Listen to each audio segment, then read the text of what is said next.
Good afternoon, everybody. It's David Schlotthauer here with another detailed live update on major catastrophic Hurricane Beryl for July the 2nd, 2024. As always, my thoughts in these live streams are mine alone, and making any decisions, please consult the National Hurricane Center and your local officials for the latest information for where you are. So Beryl, good thing about Beryl is it has weakened from last night with our last live stream, but it is still a very powerful hurricane with winds that are still near Category 5 intensity. This look at the latest visible satellite imagery, and we can see what we have here is a very intense inner core structure that remains together with still an eye. But if we go to our infrared satellite imagery, that eye is slowly cooling, which means that the shear is beginning to impact Beryl slowly. And it is going to be very interesting that we just got a new burst of deep convection on the western Eyewall on how that's going to impact the structure in the short term. But for right now, Beryl remains a very intense hurricane with winds of 155 miles an hour. So we did get some recon data overnight last night. This is from the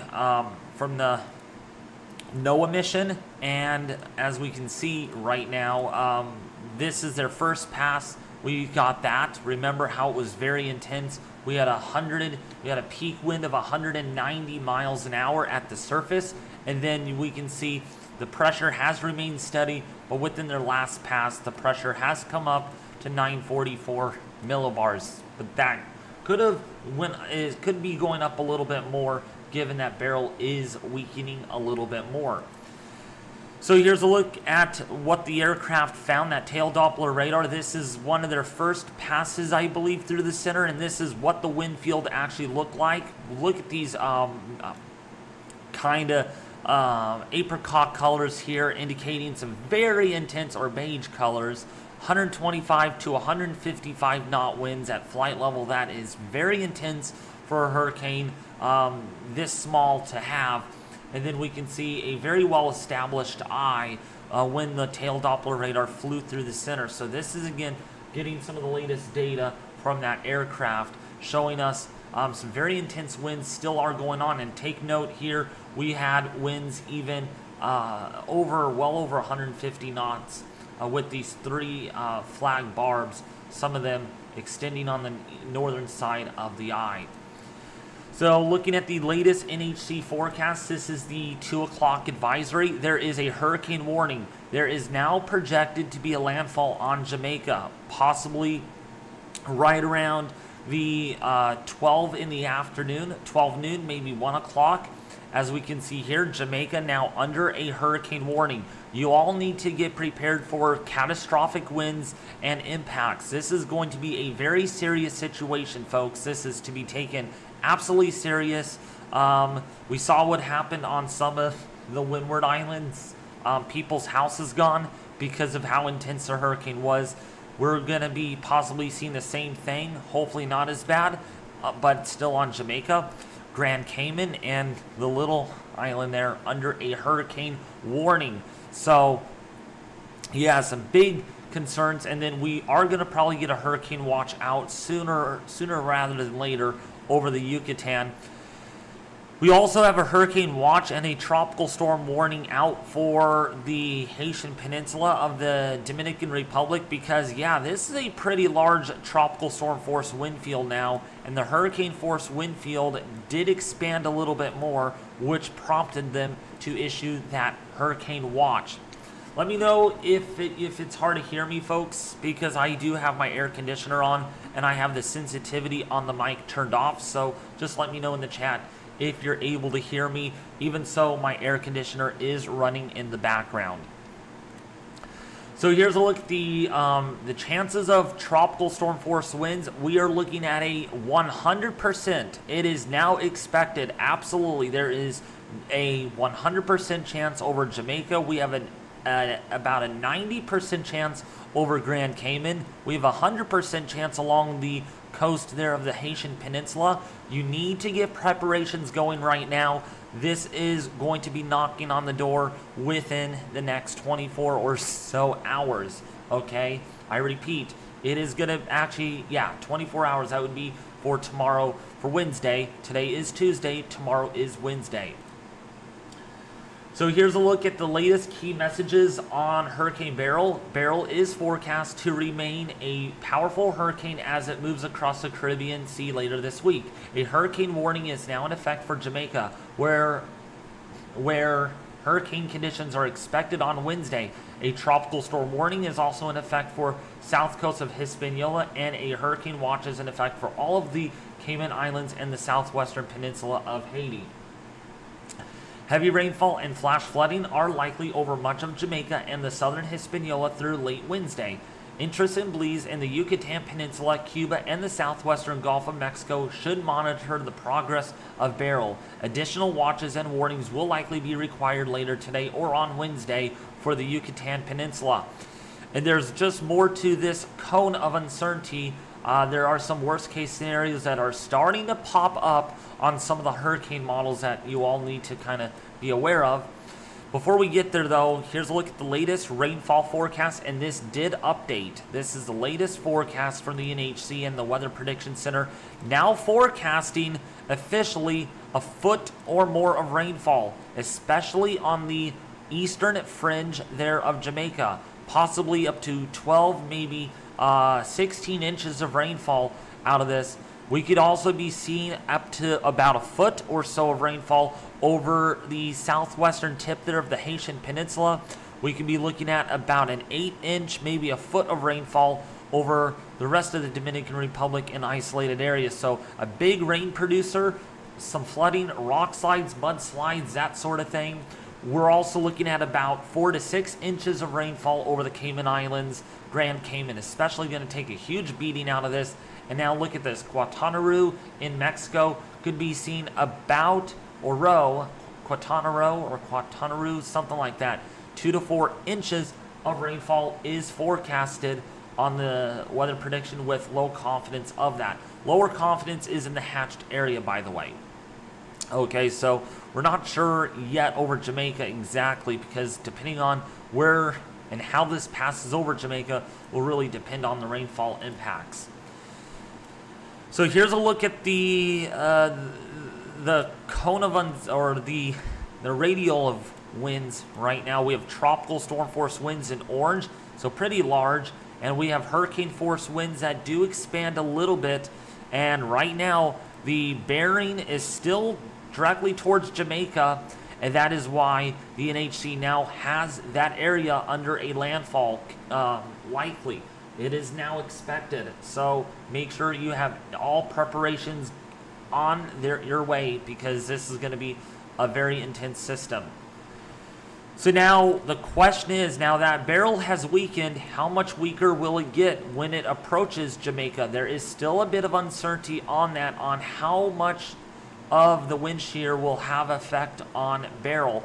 If we just look at the HMON and some other models in today's update, we can see that Beryl this afternoon will remain a 150 mile an hour hurricane. Keep in mind, no, it's not a Category 5 anymore. It has weakened, but it is still a catastrophic hurricane with 150 to 155 miles an hour. That is a high-end Category 4 hurricane, folks.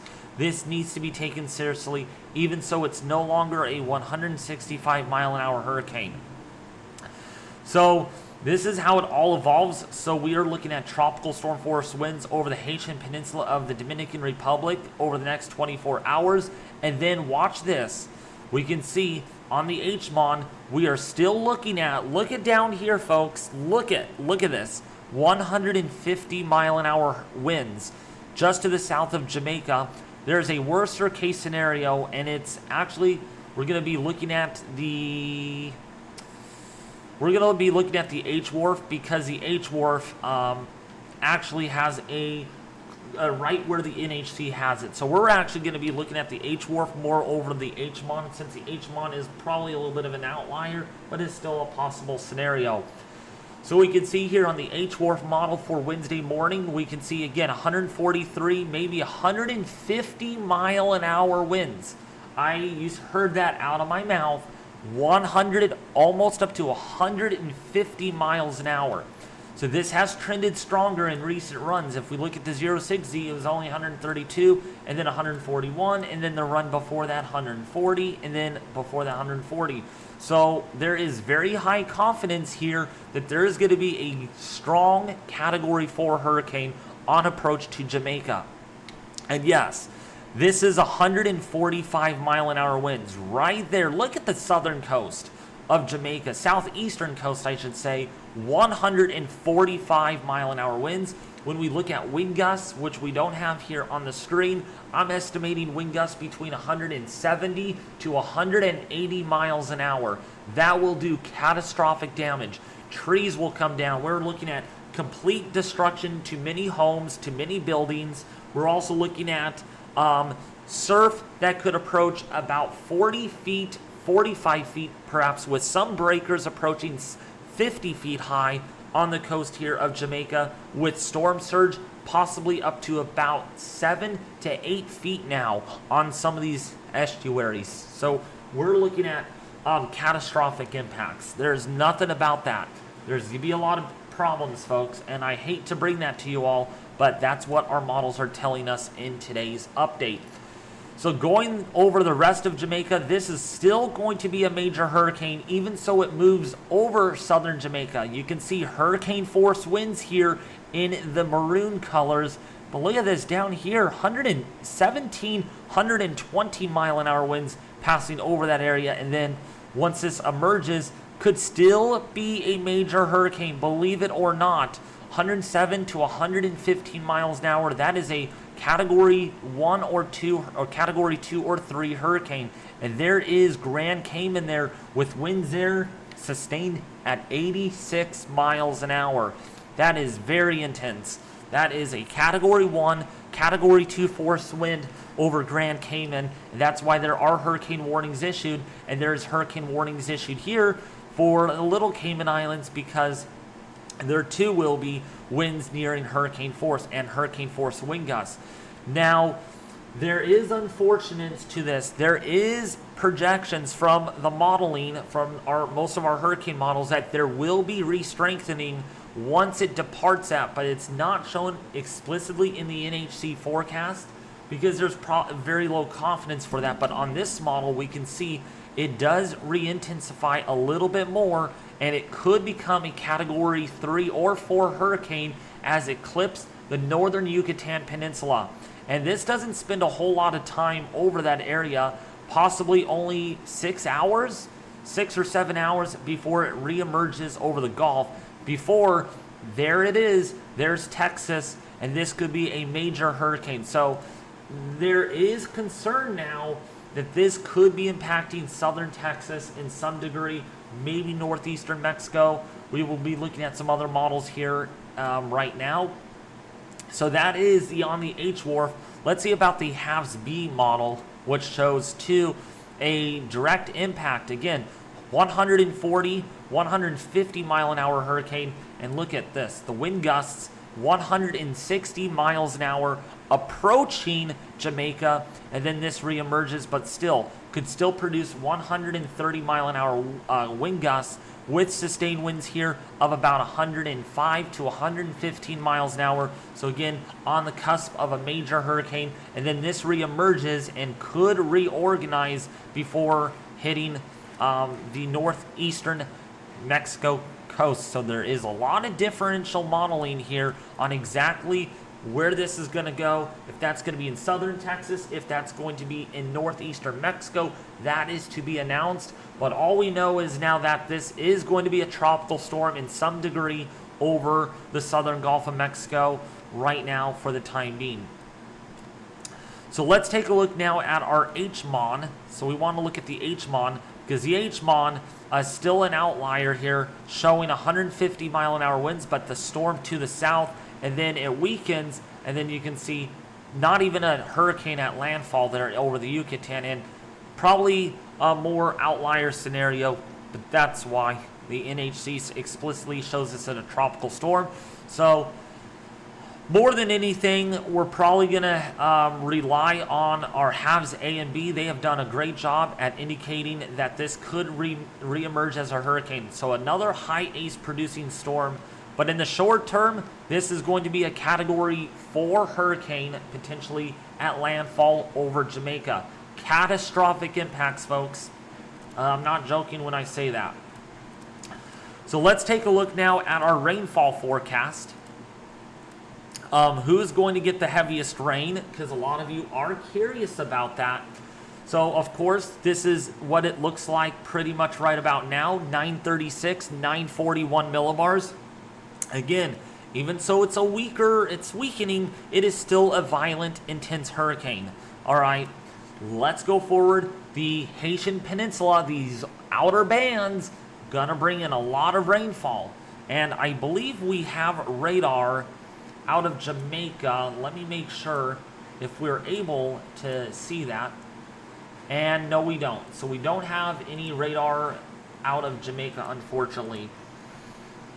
So, yeah, we'll have to rely solely on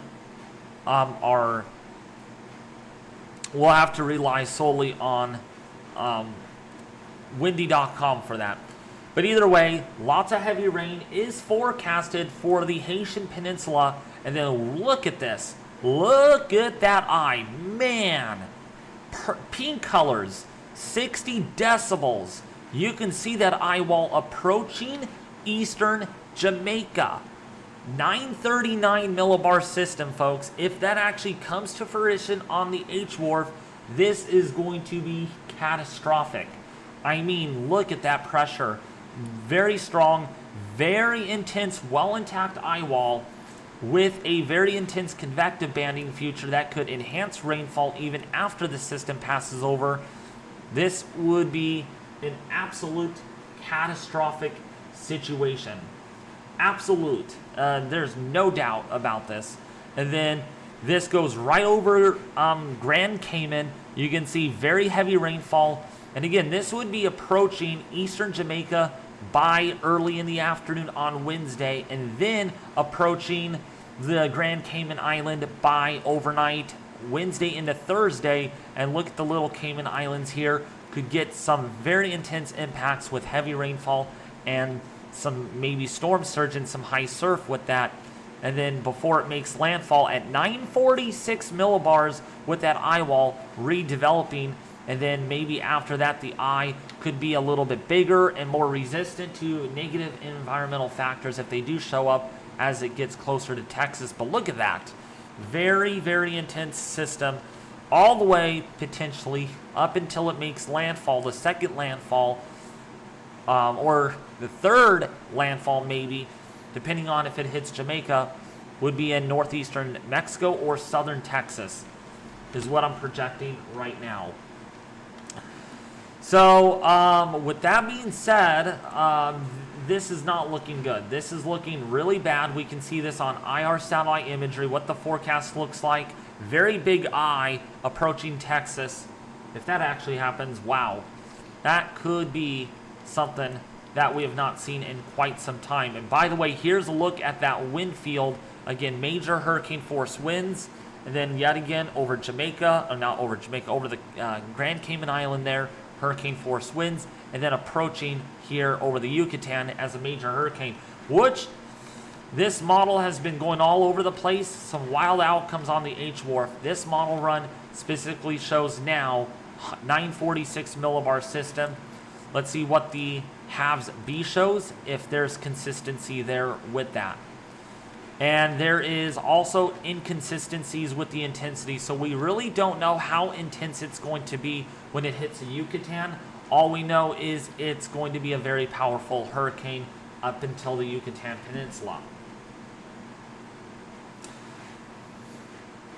So, yeah. So let's actually go to windy.com, and we can bring up the radar if we're able to reach or kind of reach for the sky with our radar over there. And we do not have a good radar image, but I can tell you right now there is some rain approaching the Hispaniola area. And definitely a lot of lightning. This is where the eye actually is. This is where the eye pretty much is. And boy, look at all that lightning. All that lightning taking place right now. That is incredible. That is a very intense Eyewall, folks. Very intense. And it looks like that is trying to get better organized again. Look at all the lightning shaping up there. And if we play this through, that eye might be trying to clear again. And look at that deep convection. We'll really have to see. The vortex is a little slightly tilted, but wow, look at all that lightning. Tons and tons of lightning taking place with that.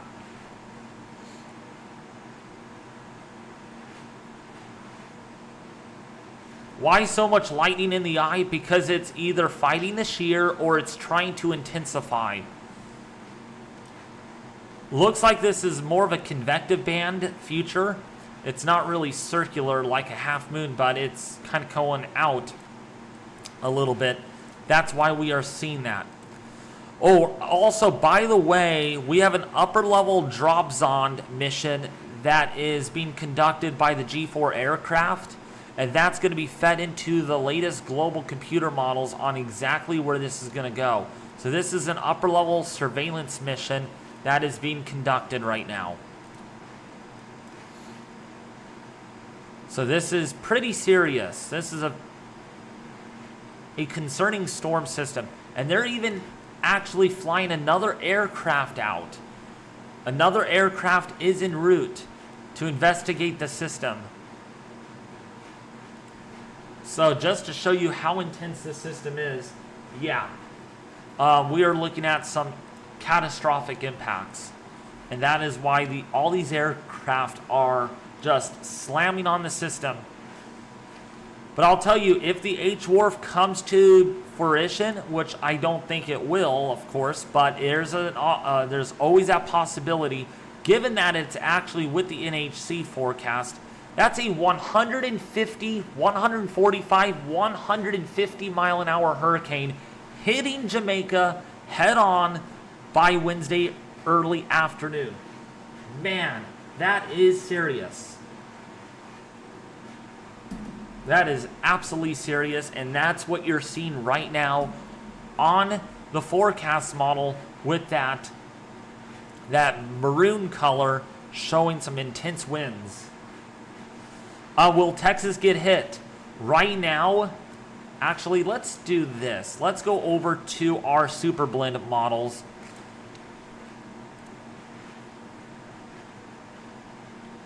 So right now, the chances of Texas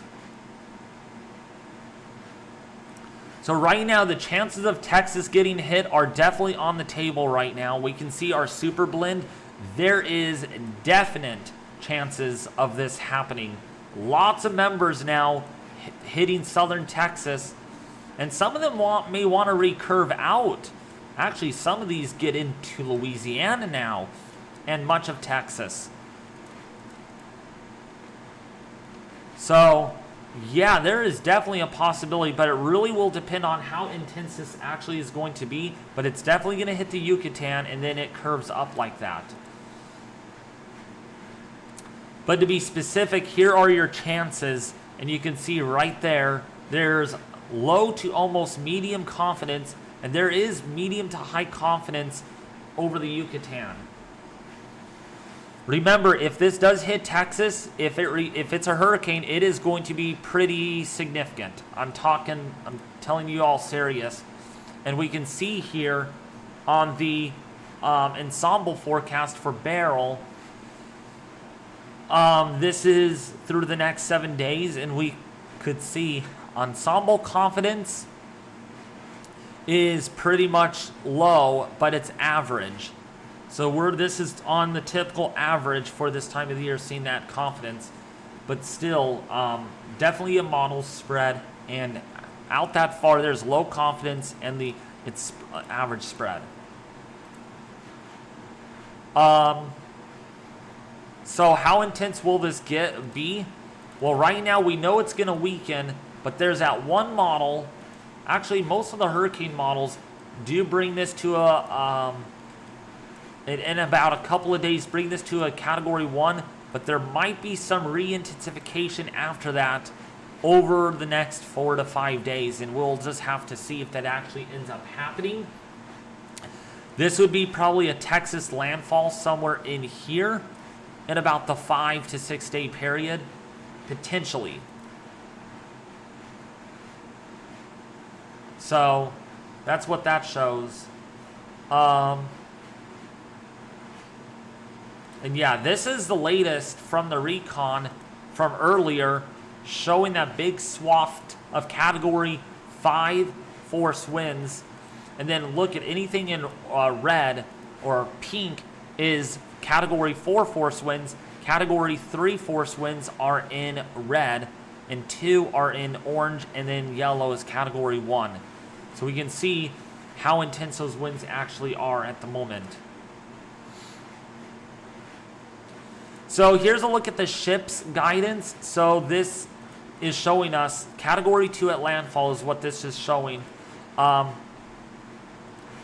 the shear, okay, in the next couple of days, the shear does come down to about 10 knots and then might even get down to 5 knots again. And I do not see any increase in shear thereafter. Moisture is going to be quite significant, up in that range of 65 to 70%. And sea surface temperatures, very important. Sea surface temperatures going all the way up to 31 Celsius. So there's a lot of upper ocean heat content and heat content available once this gets into the Gulf, and we will really have to see if Beryl takes full advantage of that. But at least in the short term, this is what we are looking at right now as this hits Jamaica as a major hurricane. That is a guarantee. There's, by no surprise, that's exactly what's going to probably end up happening. By the way, if you guys are new to the stream, hit that like button. We have 1,800 people watching, and we only have 150 likes. So hit that like button if you guys haven't already. Slap it like you mean it. Smash it like you love it. Hit the like button. Share this live stream with their family and friends on social media. You guys are very awesome. It was very fun last night tracking this with you all and talking to you and getting to know some of you here on the stream. So, yeah. So that's a look at the latest forecast on the H-Wharf model. And this on the HAFS-B. This is the H-Wharf actually showing us those winds. Wow. Very, very intense. Very intense. What's up, Johnny Westbrook? How are you doing? David, my brother. Here's a question. Me and my dad are wondering if Beryl will come to Louisiana and should be prepared. Watching in living room. Right now, there is, if we look at the super blend, okay, the super blend is a blend of the European Ensemble Prediction System, the GEFS, which is the American model, the UK Met, the Canadian Ensemble. So this is a blend of everything, essentially. And what it shows is, for one thing, there's low confidence of, actually right now, there's less than 1% chance of it hitting Louisiana or Baton Rouge area, Louisiana, New Orleans, Louisiana. The chances are much higher, though, if you're in southern tip of Texas, like McAllen, where that ellipse. You can see where that ellipse is, showing us where the possible outcomes are. If you're in Florida, not going to see a landfall. Please, folks, to understand that. Some of you are going to say, is it going to come to Florida? No, it's not. There is no chance. There's not even one member indicating that at all. Even over the next 7 days, there is nothing to be concerned about. But if you're in Texas and Mexico, yeah, that's a whole different ball game. That's a whole different ball game, and you can see the super blend.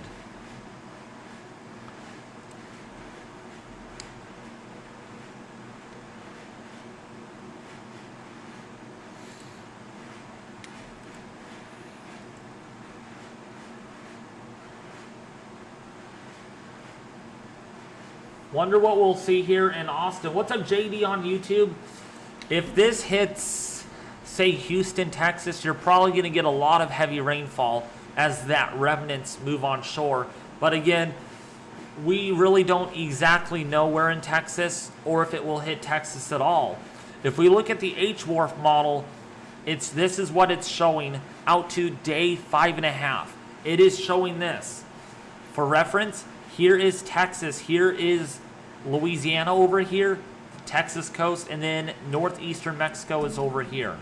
So we have a big hurricane approaching that area, but the H-Wharf, the H-Wharf has its issues just like any other model, and we don't quite know yet where this is going to go and when is it going to make landfall in the U.S. or in northeastern Mexico.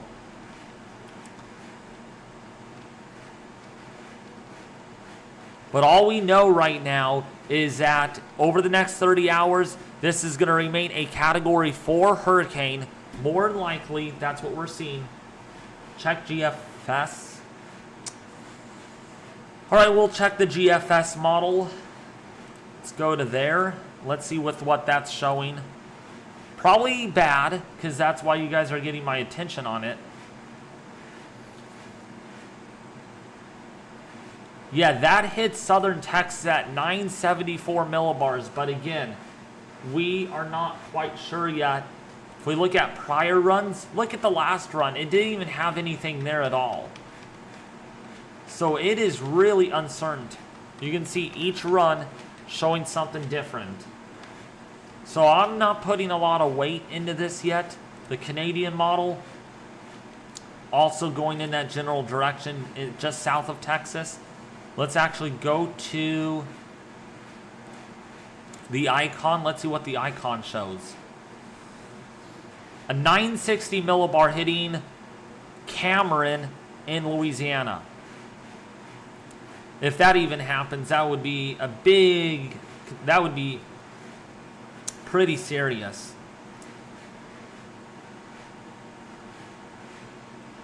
But until we get that data from the G4 aircraft, G5, that is something like that, G4, G5 aircraft, that's going to be put into the 0Z model runs.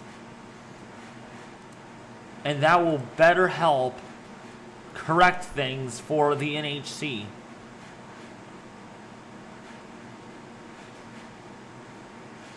But right now, this looks to impact Jamaica directly. A direct impact on Jamaica.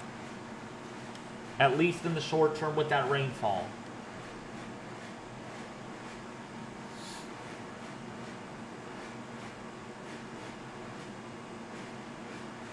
Yeah, the elevation in southeastern Texas is quite low, yeah.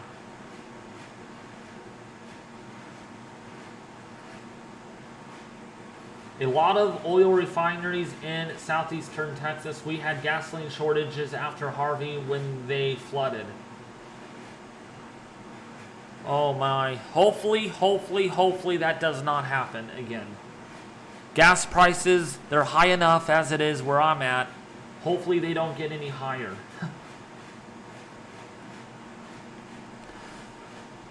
Can you please advise how long it will stay in Jamaica? So right now on this model, if you count the beginnings of the outer bands, that will begin Wednesday morning, probably even a little earlier than that, and then last all the way possibly into Thursday early morning. So nearly a 24-hour period we could be looking at. Periods of very heavy rainfall, but especially steady heavy rainfall within where that Eyewall is. Look at where that Eyewall is where you're going to see the heaviest rain. And that is magenta colors. That is off the charts here, showing us rainfall rates possibly 2 to 3 inches an hour. Actually, more like 4 to 5 inches an hour.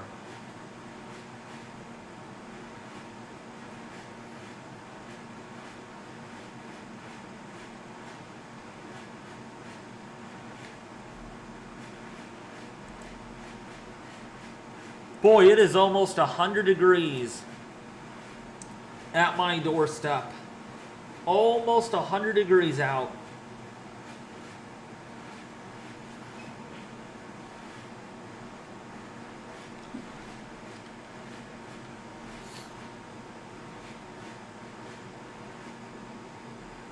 So you guys have any questions? What's up, Aero Force? How are you all doing? I'm glad you all are here enjoying the stream. We are live tracking Hurricane.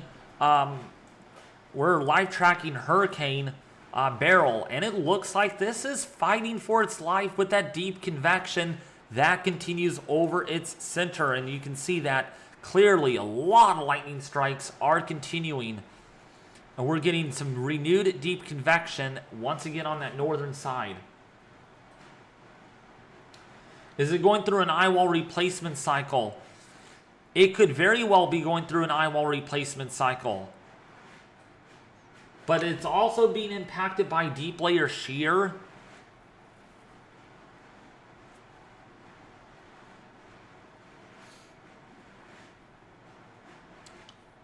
Since we haven't had a eyewall replacement cycle in nearly 24 hours, it's probably going through one right now. But with all that lightning, that's a different story.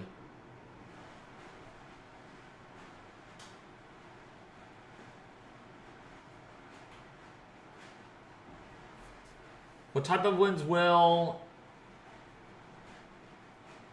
Dominican Republic get from this storm? You're going to get tropical storm force, possibly hurricane force winds. That's why there's a hurricane watch out for that area.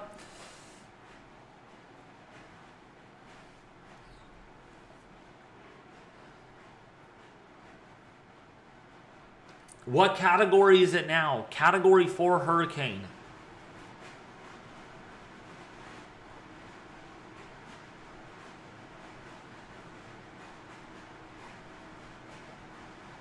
Johnny Westbrook said, wind shear won't kill this hurricane. It's too big. My dad says it will eat the wind shear and go through it. I do agree with you on that, Johnny. This has been somewhat resilient, and it's trying to be resilient right now. Look at all that deep convection that we're seeing. Again, appearing on the northern side. If we go to IR, let me see if that is actually... Oh yeah, look at that. That is really cold cloud tops on the northern side. It is looking a little more asymmetrical though, that CDO, really asymmetrical. Really fatter on the southern side right now. Which means we are seeing hints of that deep layer shear.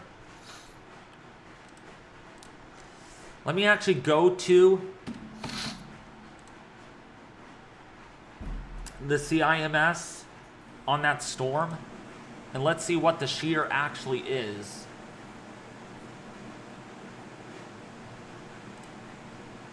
$18 knots right now. So there is shear out of the southwest at 18 knots.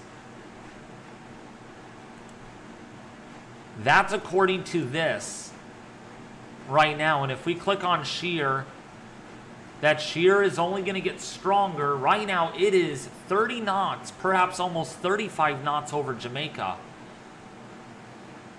So it is going to be important on how this can survive a hostile environment.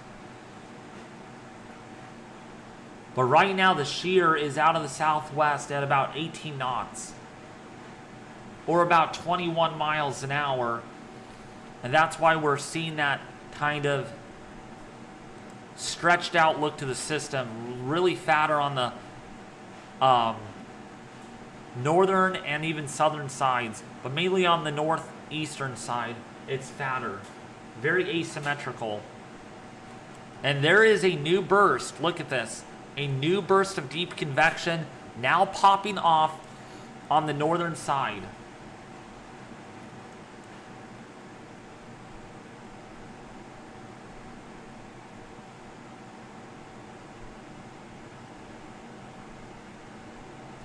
Hurricane Harvey 2.0, hard to say. But I can tell you right now, that's the shear.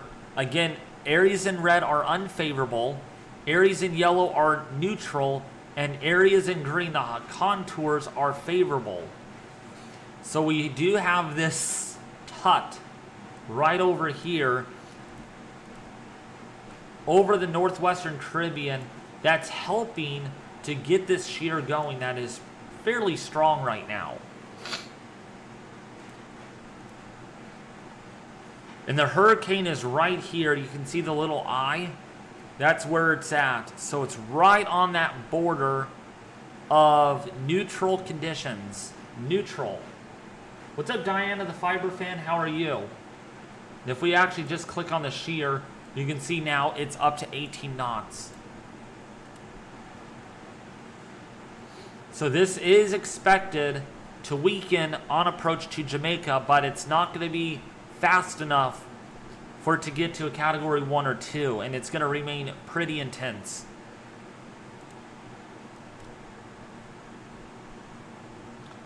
Category 4 Beryl right now, Beth. Beth, it's a category 4. And actually, did I forget to update? Oh no, I did update my thumbnail. Whew. I thought I didn't. The bigger it gets, the faster it will break up. Texas will be just fine. Like I said, the bigger it gets, though, the faster it will break up. That's the opposite. Actually, the larger the storm, it tends to be more resistant to wind shear and drier air.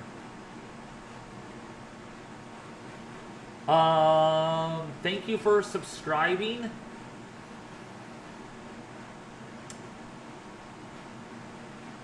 David Jones, I do appreciate the subscription. I really do. What about Texas? So again, southern Texas. So I would say, let's go to our modeling. Let's just keep this centered. And let's go to our modeling.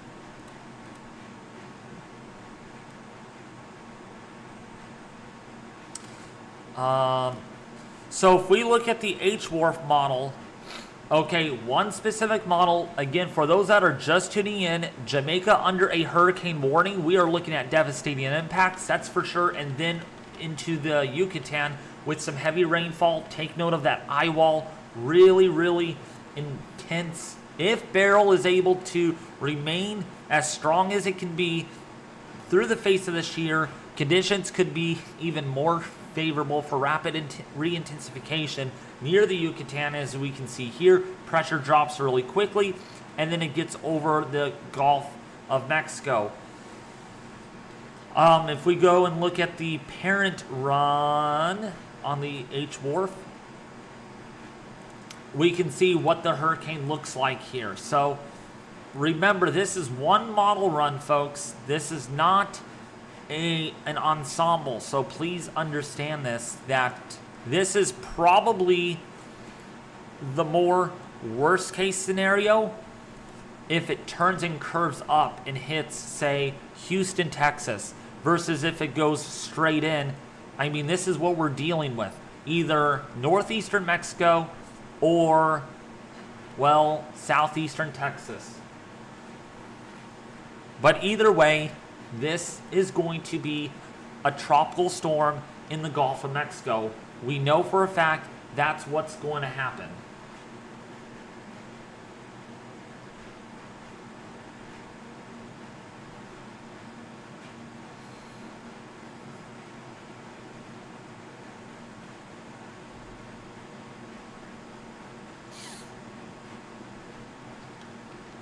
But this is a track right now.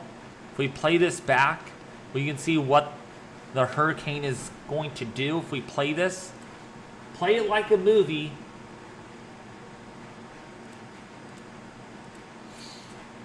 You can see where it's going to go.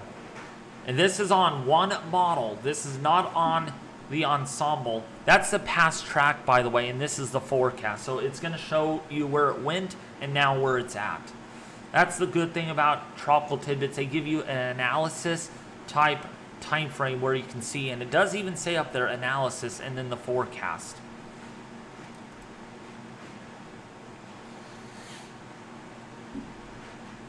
And here's the upper level pattern. I wanted to show you all this too. You can see where it's going through right now. Pretty good outflow, but that shear is going to be the thing that does everything to it. And then you can see, so if it gets into the Gulf, that upper level pattern is quite favorable, and that shear is quite conducive. That upper level wind pattern, really favorable. And it really slows down, by the way, for those that are wondering. It does slow down a little bit before it hits Texas.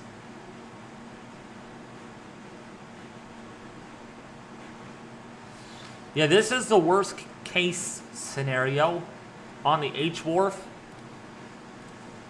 If we look at the halves B parent run, this is what it's showing right here.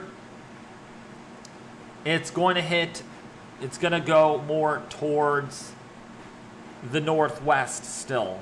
So missing Texas altogether, but still that favorable pattern still remains. It really will depend on where that ridge sets up. Everything about that ridge is going to be important.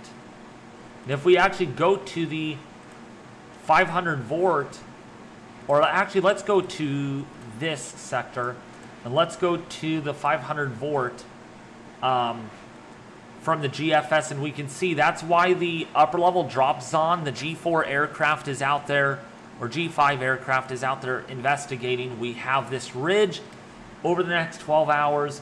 That's not really, the storm's not hitting that ridge yet, the edge of that, but it will soon do so. There's a little weakness in the ridge right now, which is why this is gaining latitude.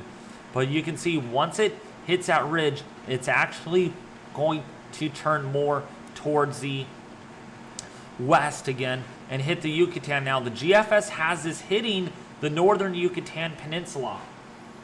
You can see that right there, and then re-emerging as a powerful hurricane. Look at it, just drifts over Texas there, and that would really be bad news. Possibly a foot or more of rainfall with that. So that's what we're dealing with. And when we even look at the low-level steering flow, that's where the ridge even is right now. So there's a weakness in that ridge for right now, and that's why the system's gaining latitude a little faster, and then it will turn back towards the west. One model doesn't cut it, folks. And the H wharf usually likes the worst case scenario for unknown reasons. But there is a trough up here, and that's why it tries to turn to the north. You can see that happening.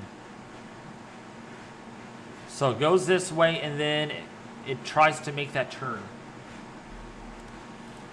But on the GFS, that trough is not even on there, which is interesting.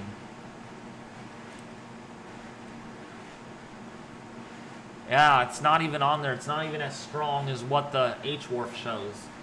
So that's pretty interesting.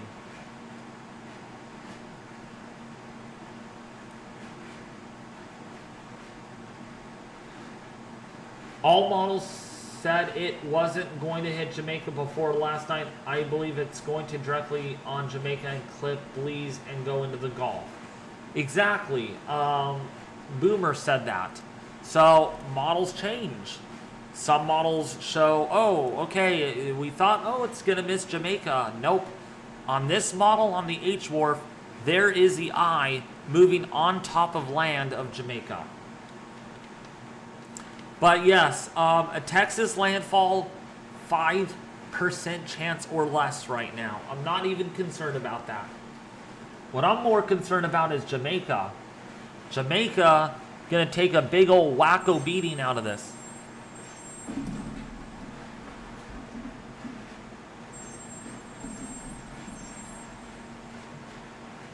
Holy cow. It is 101 degrees outside here 101 as of 1:20 p.m.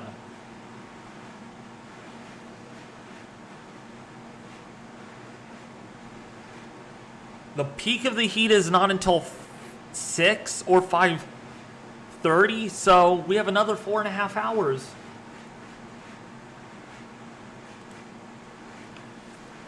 Man, look at this deep convection. Look at that. Very explosive. Really blowing up. You know what? I think we are getting an eyewall replacement cycle, because the lightning really shows that the pattern might be a new eyewall, which explains why we are seeing this happen. Gosh, this could be constructive to the storm. What are your guys' thoughts? Chase, since you're watching the stream, all of you help me out. Do you think we are seeing an eyewall replacement cycle in progress?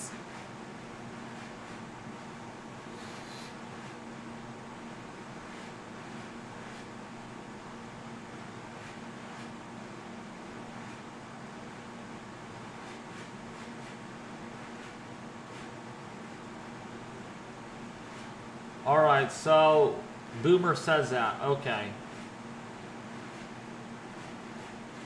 I don't know. I'm trying to figure it out. Let me look at microwave, latest microwave pass.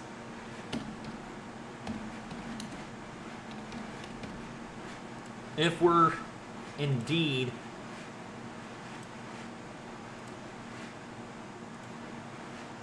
getting a new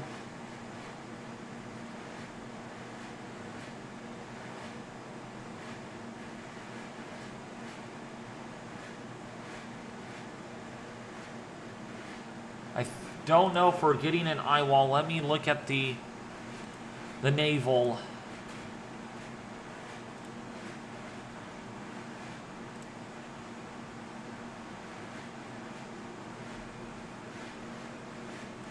Please, I hope it got it. I hope we have some data.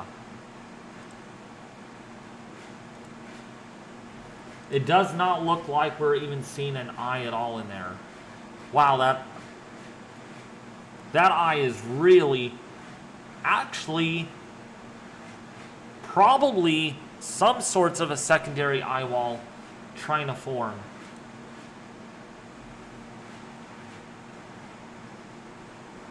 Yeah, we might be seeing something of sort.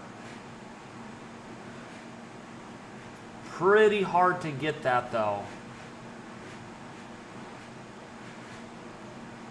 I think we are beginning to see a secondary eye wall trying to form.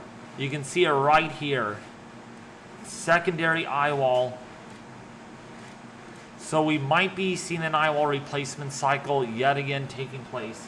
Angelina, thank you for becoming a member. Welcome to Category 2. I do appreciate that. So we might be seeing a eye wall replacement cycle in progress, which makes sense why the eye is a little fuzzy. The eye is getting a little fuzzier. But that could be bad news. Once it completes, it could re-intensify. We will have to wait.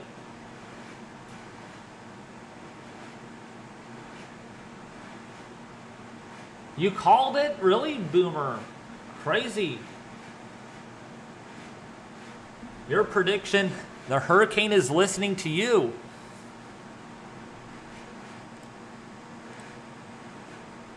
That is some very deep convection on the northern side of that eye right now. Really deep convection.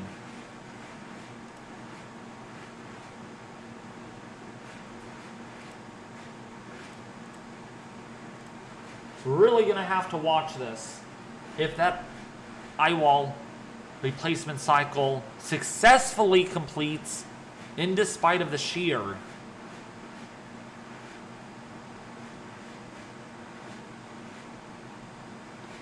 Oh yeah, they're going to Based on my studying, based on what I see, if it becomes a Category 5 regardless, it gets retired. What's a 3D model looking like? So, the 3D is looking like this. This is what it looks like.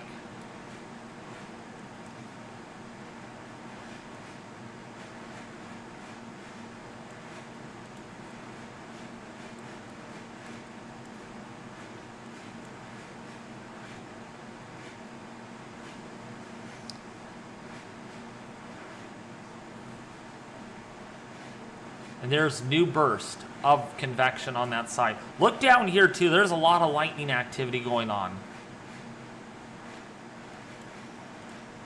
So that's what we're seeing.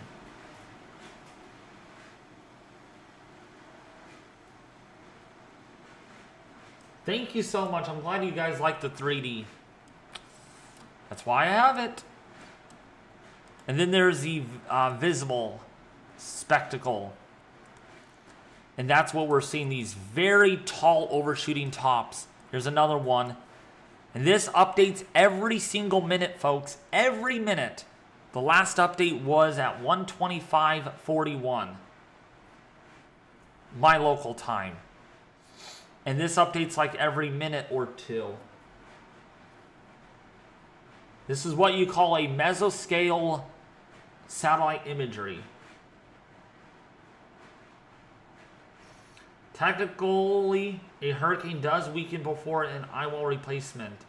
The amount of shear isn't really that much. That is true, Boomer. That is true. That's why we are seeing the weakening. Probably forming a weaker eyewall. That is also true, Chris. Loving this deep analysis. Glad. I'm really glad you all are loving it. Now that there's an eyewall replacement cycle in progress, it is going to be interesting to see if Beryl will continue to weaken even after that or actually re-intensify.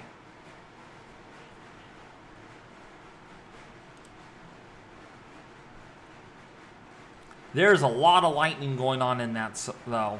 There's a ton of lightning.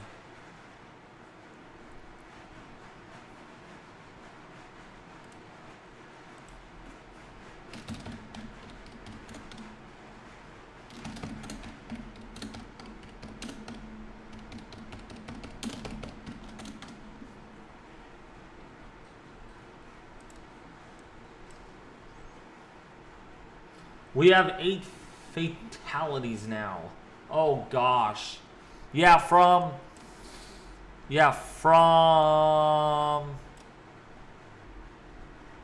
one of these islands got a direct, yeah, it was just down here when the hurricane passed through.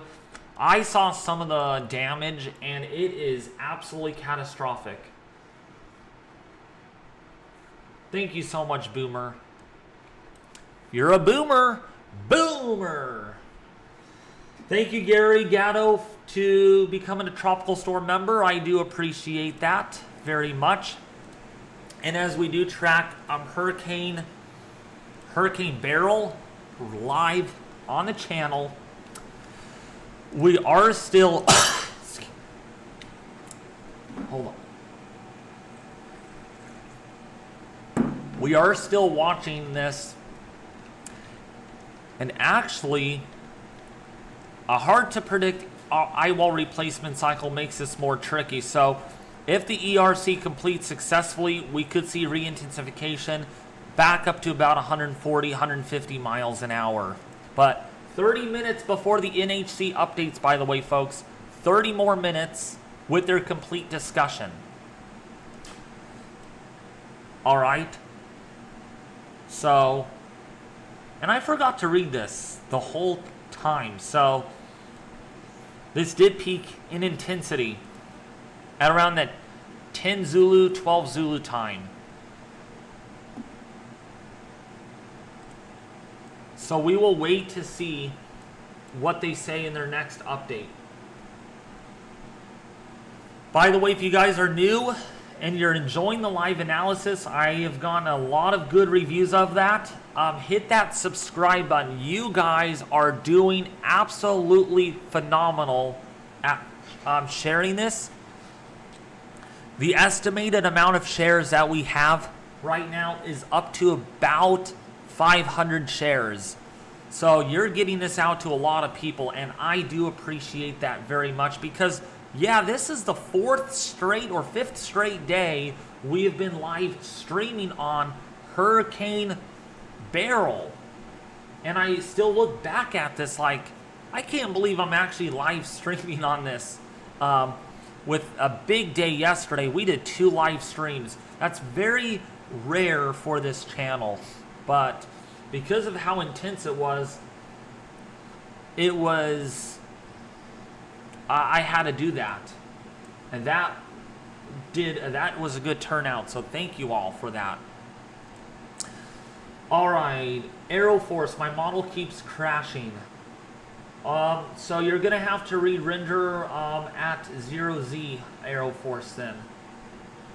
Thank you, Bill Adams. I do appreciate that. Ooh, we got someone from Maryland watching. Wow, we got a huge audience. We got people in Maryland. We got someone in Maryland. I'm sure we got a couple in California. By the way, let me know where you're watching this live stream from.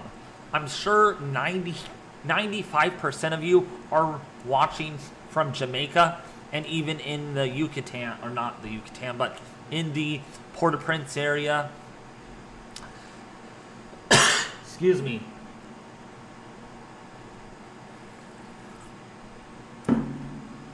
So, yeah. Dominica, Tampa. Oh, got Floridians watching. South Louisiana. Watching from Houston. So we got Texas. We got a lot of Jamaicans watching.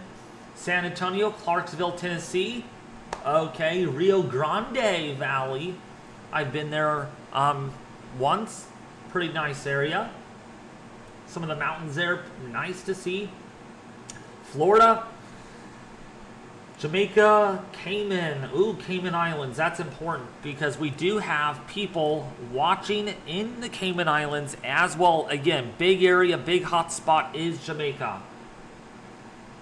New Orleans, nice. Fort Lauderdale. So we do got, oh, someone from Missouri. Hey, if you're a Missourian watching, which you are, subscribe to the channel because, yeah, these hurricanes, if they're strong enough and they make landfall along the Gulf Coast, they work their way up into land, they could still be a problem.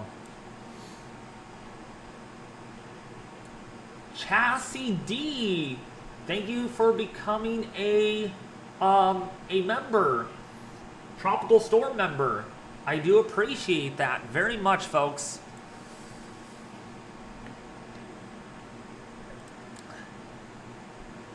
Boy, since we are getting a lot of members, gradually, I'm going to have to start doing something special for you all. I'm trying to figure out what that could be. Maybe you guys can give me some suggestions on that.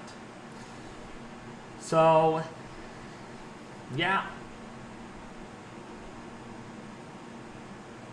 Annie, welcome to Tropical Storm. I do appreciate that.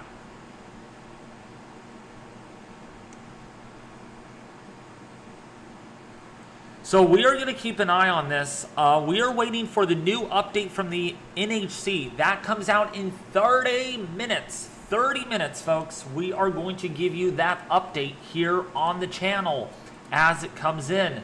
I would assume it's probably about 150 miles an hour right now.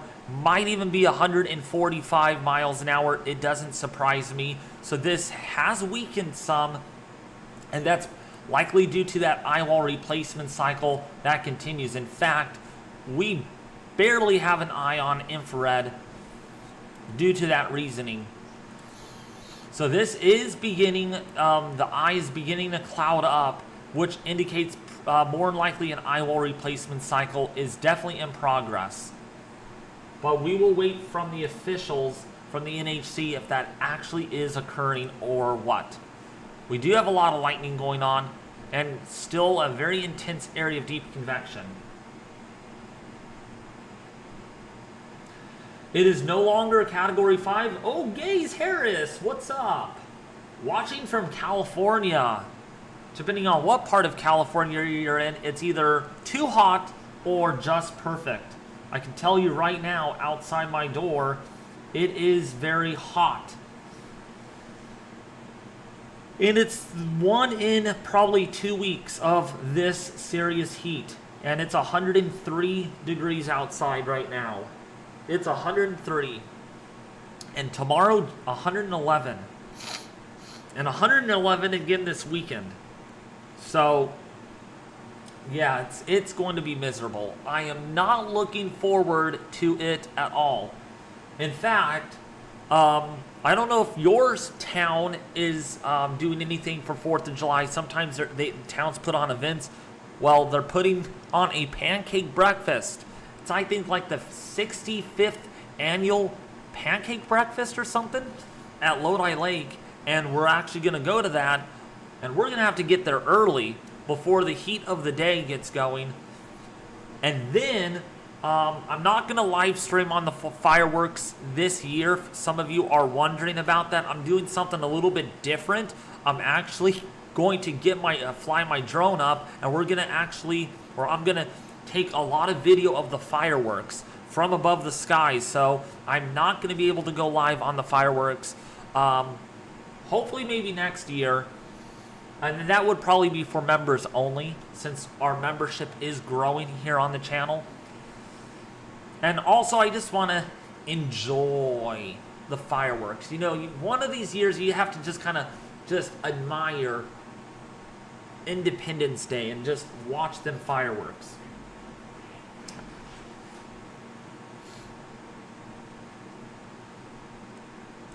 What's up, man? New to the channel from Texas. What state are you in? I'm in California.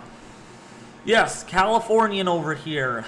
And it's 103 degrees. It's miserable. It's not fun at all.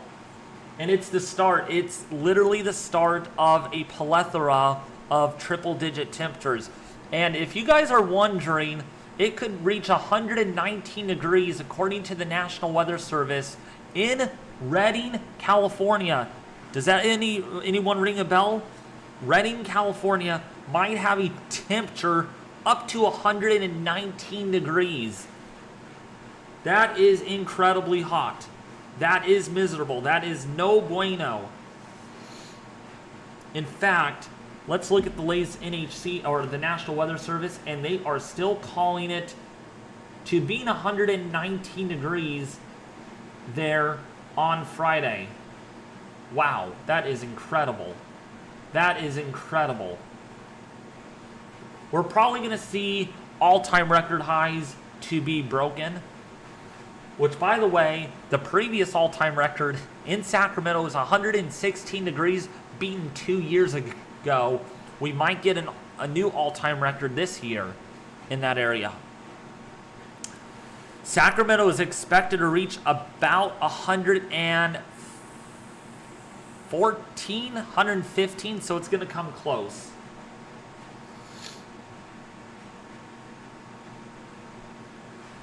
But yeah, from the heat we go. Let's talk about the hurricane. That's why everyone's here watching. People clicked on my video or live stream and like, what? You're talking about California. We're talking about the tropics here. Yeah, but just for those Californians that are living in the Central Valley, if you're living in Fresno, Modesto, Redding, you name it, it's going to be miserable. All right, so to the hurricane we go. Yes, Jamaica, Jamaica, Jamaica. Yes, not going to be very fun at all. This Wednesday, the day before 4th of July, you're probably going to be spending a lot of time cleaning up after Beryl instead of going out like me and having pancakes in the early morning hours.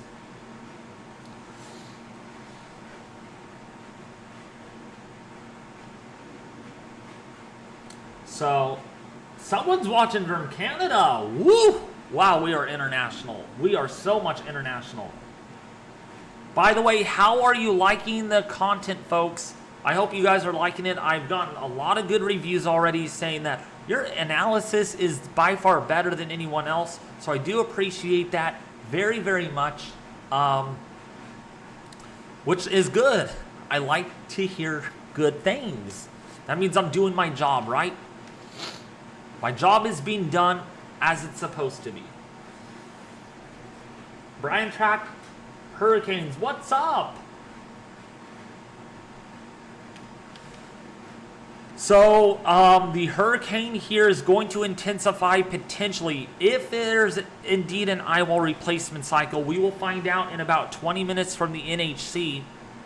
If that's indeed happening, if it completes quick enough, this could re-intensify pretty quickly before hitting Jamaica. Could means it's not a guarantee, but it could re-intensify on approach.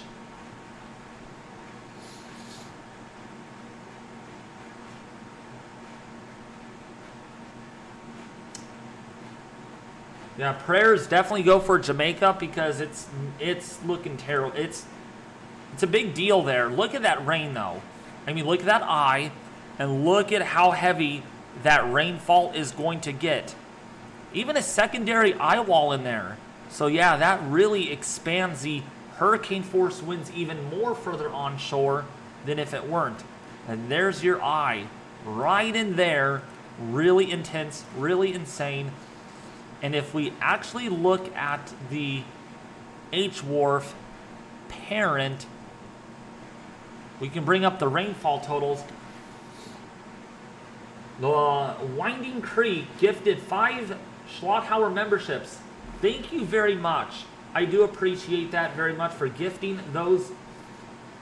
And Kimberly, you were gifted. Jason, you were gifted.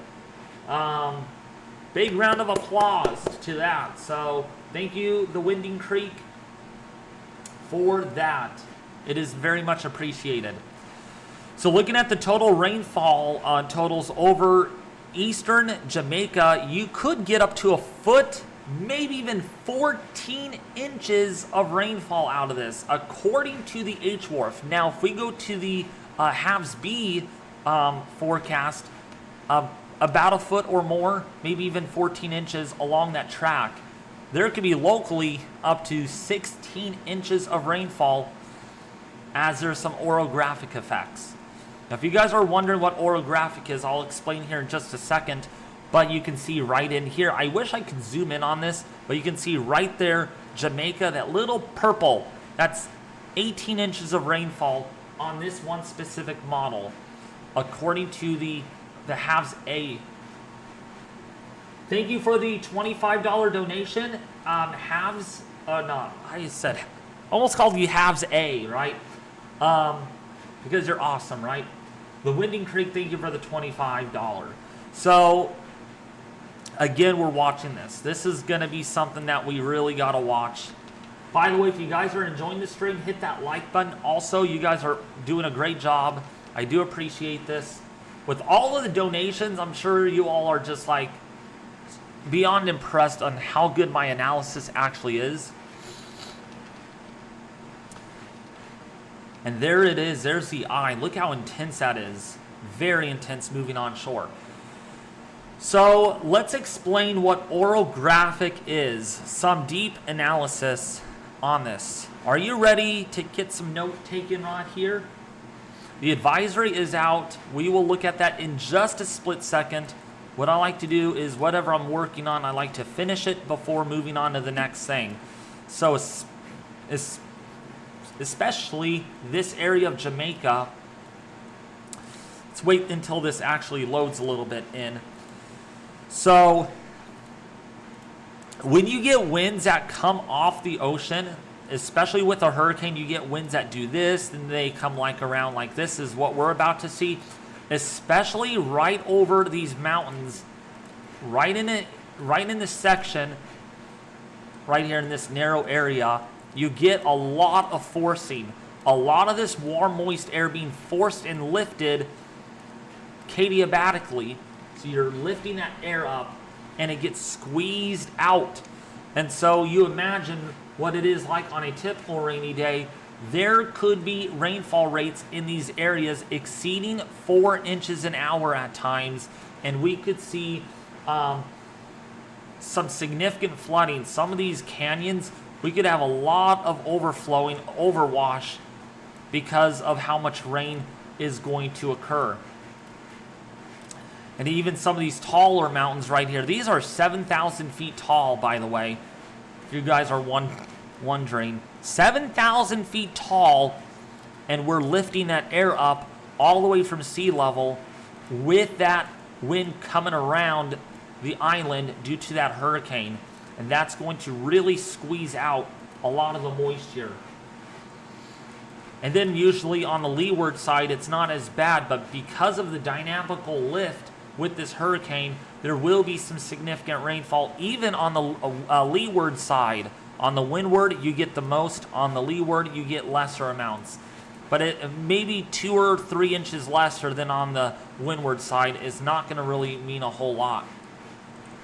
And then, of course, Kingston is in a very populated area, and the projections are that the hurricane actually gets really close to Kingston with the Eyewall potentially passing over Kingston, Jamaica by Wednesday early afternoon. So you can kind of imagine once a hurricane gets about over here, right, as it comes in, you are going to get the winds that are going to do this.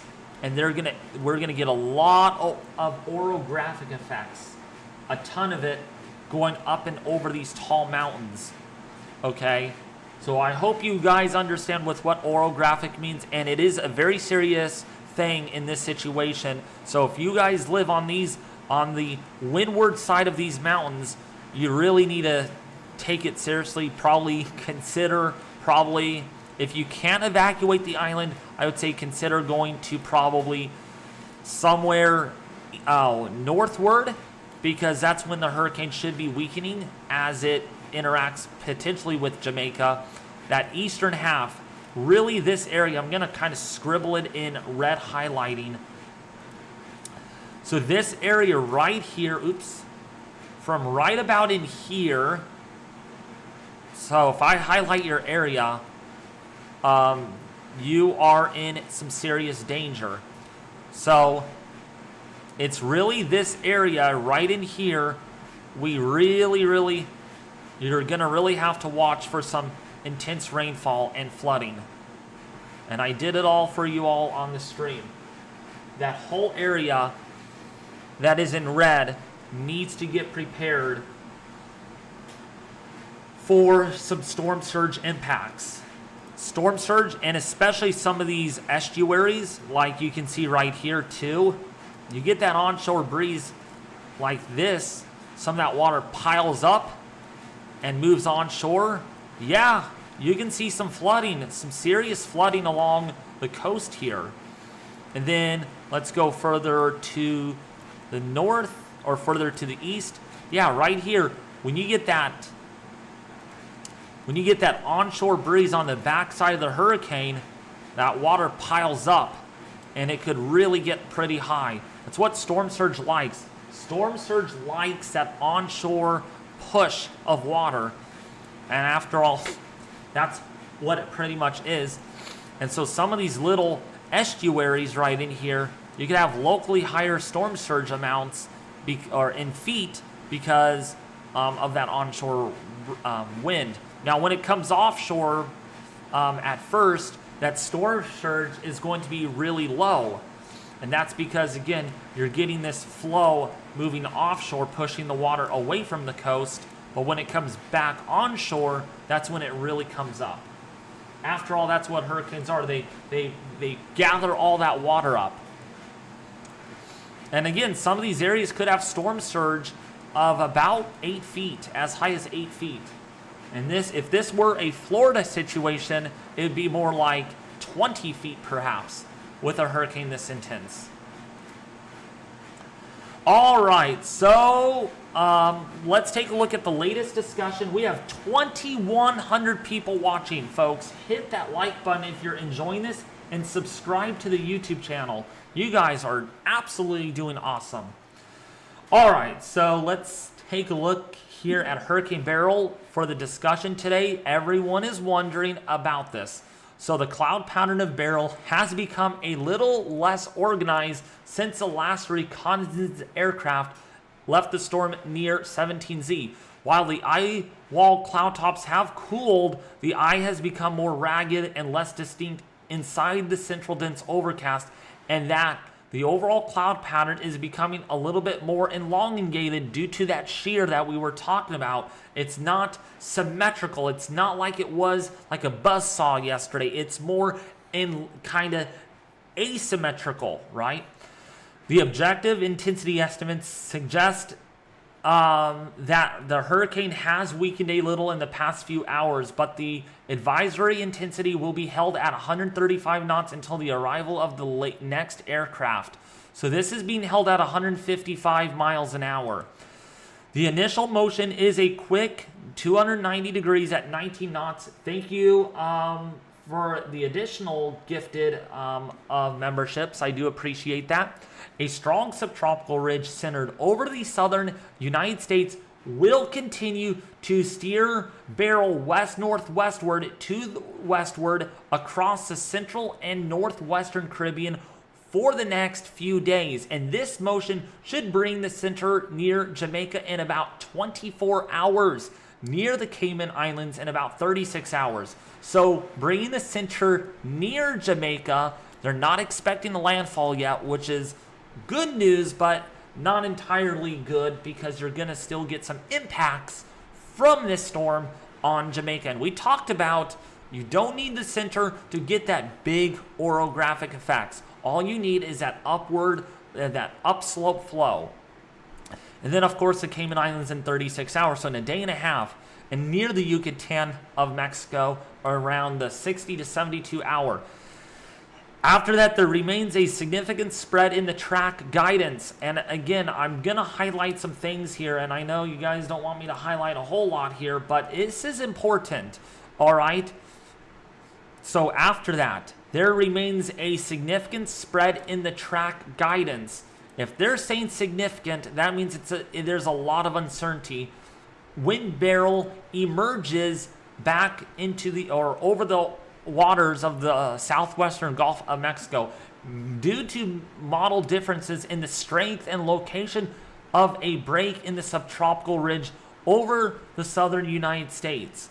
So again, there's that weakness in the ridge. If that weakness, and we'll show you here once again, this is absolutely essential. All right, very important.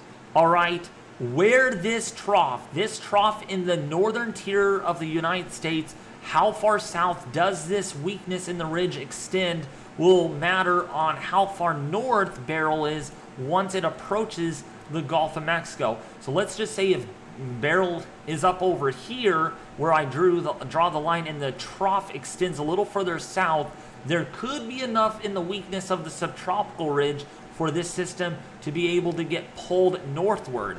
All right, and this is indicated on the H-Wharf. So if we go back and look at the H-Wharf model really quickly, we can see that weakness in the ridge up here. We can see the smiley face of the heights here. See how these contours kind of bend right down? That's the weakness in the ridge because we have a little bit of a ridge over here, and we have a little bit of, or a much stronger ridge over the west, which is bringing our heat. And then between this, we have this alleyway of least resistance where the hurricane could escape. So it really is going to depend on, number one, where that trough is in the northern United States. Two, how strong that trough is once it gets into the United States, once it kind of develops there. And three, how impactful will that ridge over the southeastern be enough to actually pull the storm a little northward due to the steering flow pattern, right? There's a lot of differences in that.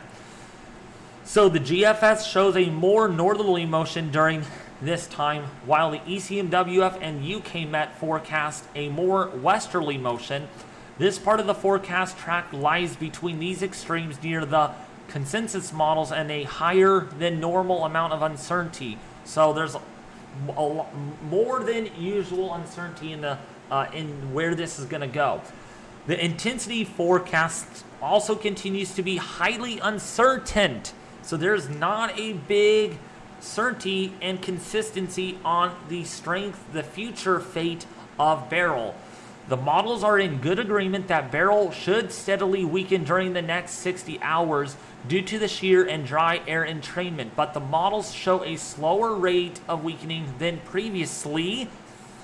Okay, the models show a slower rate of weakening than previously.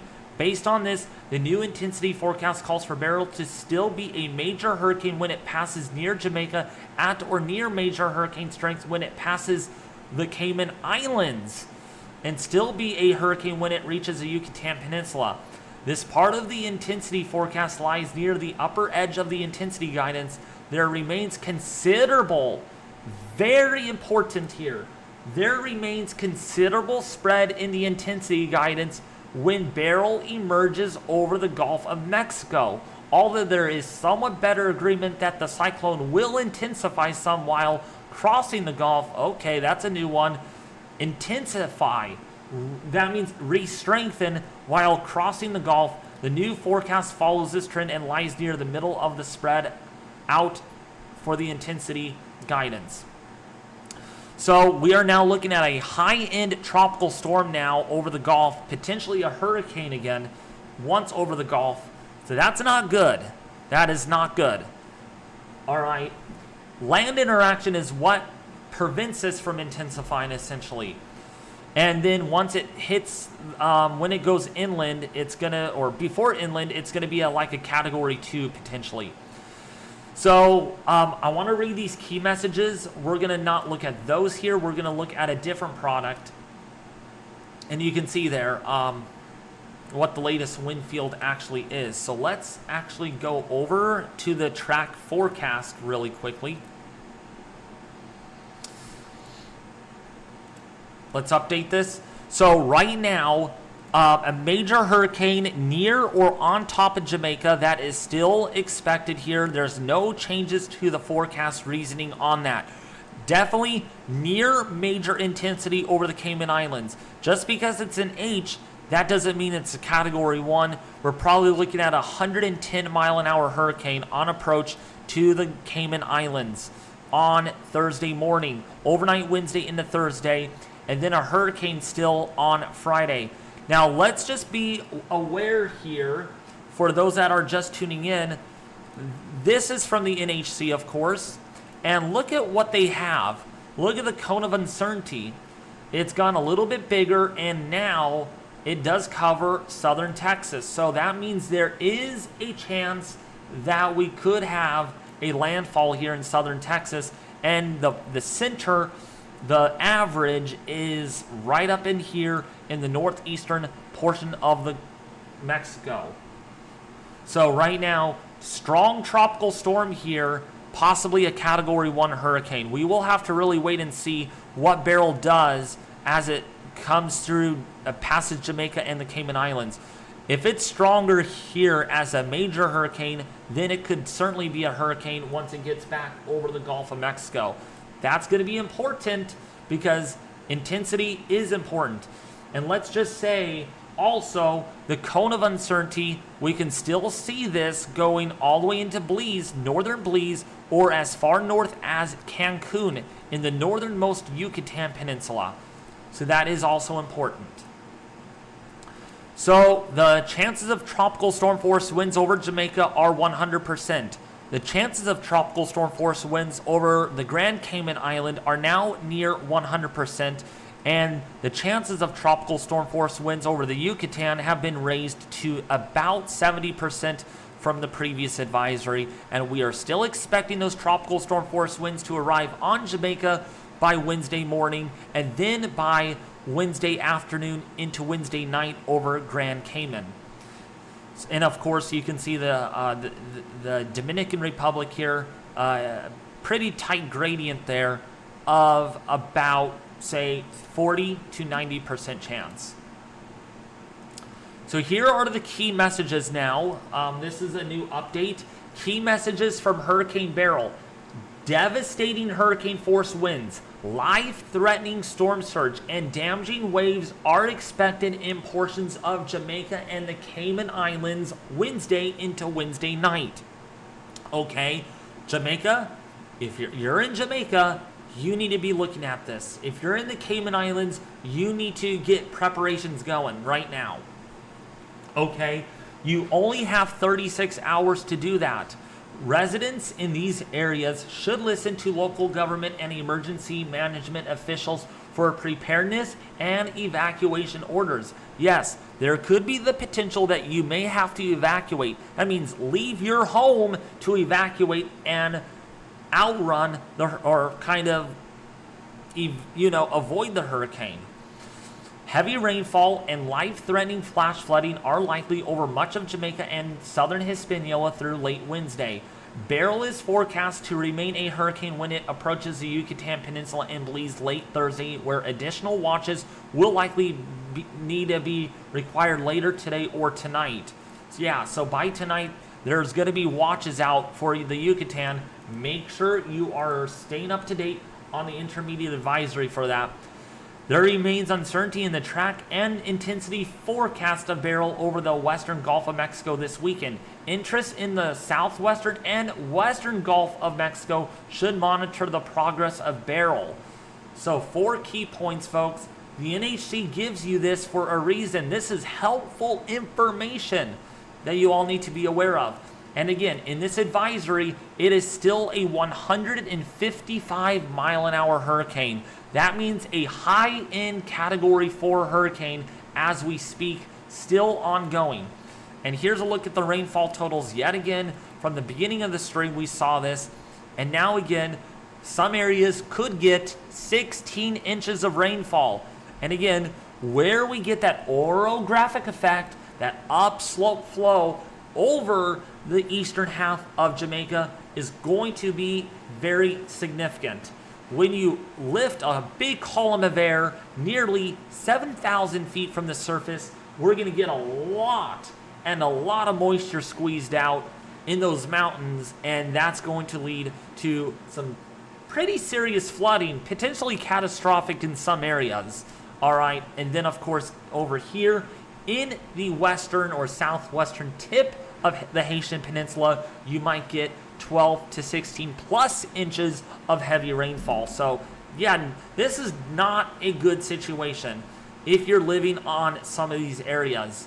Okay, and look at this, a big gradient from about 16 inches in western or eastern Jamaica to only about an inch or 2 over the western Jamaica area. So a big gradient there with rainfall totals, and the Cayman Islands could get up to 4 to 6 inches of rainfall. And yes, poor Cayman Islands, really small and really remote. Not a good situation. Thank you, by the way, Dawson, for becoming a tropical storm. I do appreciate that. Thank you, Amanda, for the Category 1 membership. I appreciate this, folks. This stream cannot get any better. This is probably one of the best streams we have had ever in this series of tracking Beryl. Very incredible. So thank you all for sharing this, getting the word out to a lot of to these people that don't hear my message. So here's a look. Here's a look at. Welcome, by the way, Angus. How are you doing? So the surface wind field estimate for Hurricane Beryl is as follows. Tropical storm force winds are now arriving in the Dominican Republic. You already should be prepared for damaging winds, power outages, some structure damage, as this orange wind field is now onshore of the Dominican Republic. We also have hurricane watches and tropical storm warnings out for the Dominican Republic, so that is unchanged from the last advisory. We also have hurricane warnings out for the Jamaican island as well as the Caymans. You can see them right here. Anything in red is a hurricane warning. That means hurricane conditions are expected. That means the there's high enough confidence from the NHC that there is going to be hurricane conditions on these islands. That means that red area, this little red area, is going to touch these islands. That's basically what that means. And that red area is winds greater than 74 miles an hour. Thank you, Austin, for becoming a tropical storm member. I do appreciate it very, very much. I do. So thank you all for that. So based on the latest Beryl heading on this, we can see right now, if it continues on this general heading, it is going to go right for Jamaica. So if you follow the line, see this line, how it goes straight? You follow that and look at where my arrow points. So this is aiming right towards Jamaica still. Right towards Jamaica. Thank you, Alan, for becoming a tropical storm member. I do appreciate that. So as always, here's a look at the latest intensity forecast from Beryl using the H-WRF. Now, since the NHC is right where the H-WRF is showing, we're going to use the H-WRF model because the other models are just to the south. Again, if you look at this, this is where the center is going to be, and this is where it's going to be on the H-WRF. And for reference, if we go to Zoom Earth, you can exactly see where that's going to be. And this just updated, so we can see right here, actually, it could make landfall. It could make landfall here on Jamaica. So that really matches up with the H-WRF, indicating that center passing right where the NHC has it. So now that the center of circulation, or the eye, is breaking down a little bit, it is a little more uncertain on exactly how strong it will be on Jamaica, but we know for a fact it will be a major hurricane. I don't see it being under a major hurricane at this point. We're going to see winds of at least 130, about 115 or greater. I'm not going to give you an exact wind speed reading. Specifically on this model, it's showing 145 miles an hour on impact to eastern Jamaica. But winds of at least 115 miles an hour are expected on Jamaica or greater. 115 or greater, we're expecting those.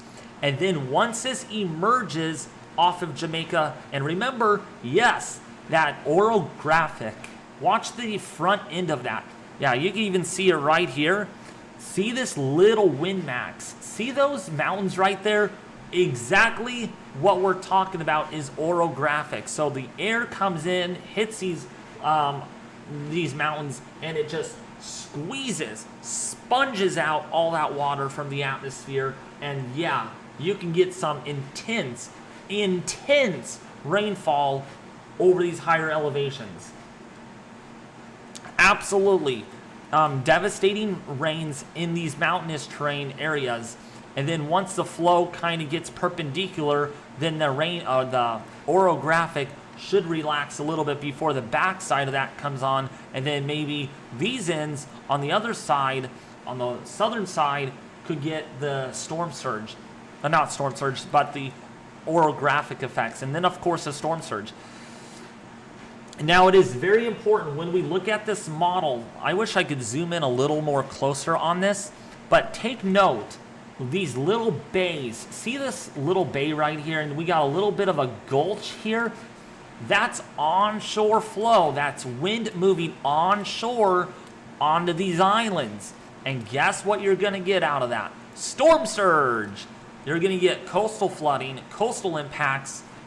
Not only that, also the heavy rainfall. So you're going to see some freshwater flooding. You're going to see coastal flooding of salt water, and that's not ever a good thing.